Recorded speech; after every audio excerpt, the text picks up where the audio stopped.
Right then, well, we're still joined by Tord, luckily, and I want to hear more and more about your in-depth deck choices. So the way I deck build, right, is something I try to teach people as well. So when it comes to deck building, you can kind of section each card into either consistency or power. Okay. So like a card is either a consistency card or a power level card.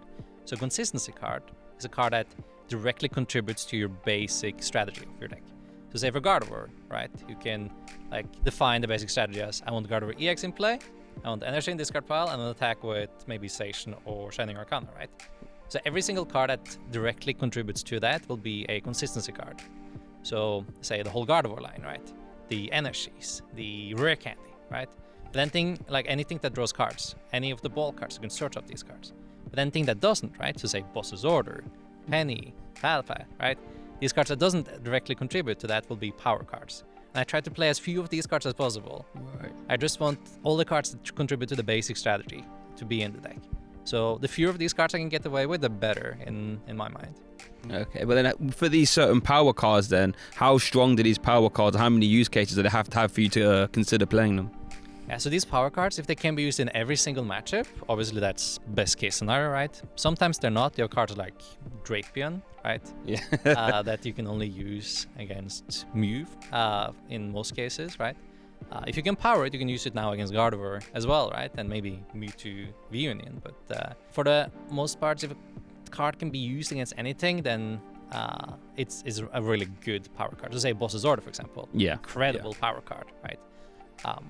Penny is also quite versatile because since you play Luminion in the Gardevoir deck, or at least I did, means that you can Luminion early for research, as we talked about. It's really important to set up. And then later in the game, to deny your opponent the 2 prizes, you can use Penny.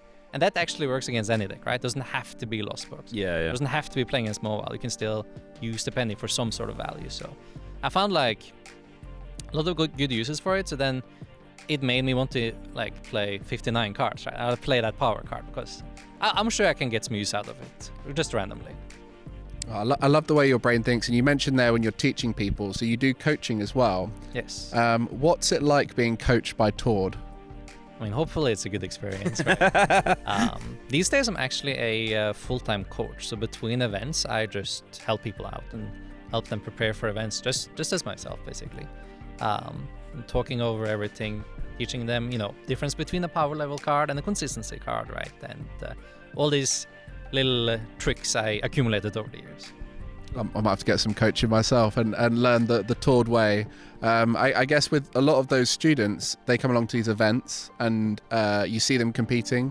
Do many of your students do well, especially the younger ones? I assume in the juniors and the seniors, where there's no Tord to play against, they do a bit better. How's that for you when you're seeing your students do so well?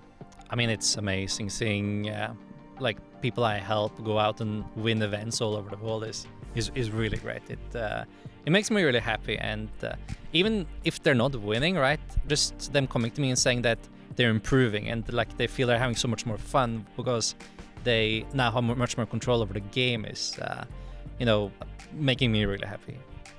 I've got to ask it though, just one last question. Have you been beaten by any of your students, and how often does it happen? I'm not quite sure. I definitely tied to one at one of the events earlier. I'm not quite sure if I actually gotten beaten yet, but I'm sure it will happen.